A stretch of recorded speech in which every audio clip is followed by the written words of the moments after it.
كان هناك عجوز يعيش مع ابنه وزوجة ابنه وحفيده، وعندما أصبح العجوز متقدما بالسن لم يعد يقوى على الأكل بشكل طبيعي، حيث أصبحت يداه ترتجفان ونظره الضعيف يؤدي إلى إسقاط الطعام من يده أحيانا. وذات يوم سقط طبق الطعام من يدي العجوز وانكسر. عندها غضبت زوجة ابنه من ذلك الموقف وطلبت من الزوج أن يجد حل لذلك. فكر الزوج في الأمر وخطر له أن يصنع لوالده طبقا من الخشب، وتجنبا لسكب الطعام على المائدة. تم إجبار العجوز على تناول طعامه وحيدا مع العائلة.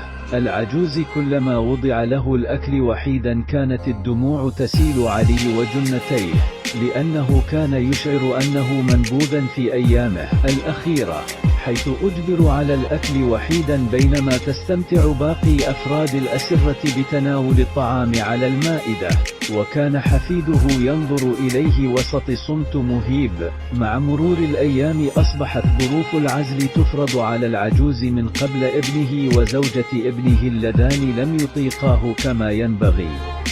وبعد مرور عدة أشهر على هذا الحال توفي الزوج وأقيمت مراسم التشييع. وبعد الانتهاء من تلك المراسم أراد الزوج وزوجته التخلص من الأغراض المتعلقة بالعجوز بإعطائها للفقراء أو إتلافها. فجأة ركض حفيد العجوز وأخذ الطبق الخشبي، فسأله أباه لماذا أخذت هذا الطبق وماذا تريد أن تصنع به؟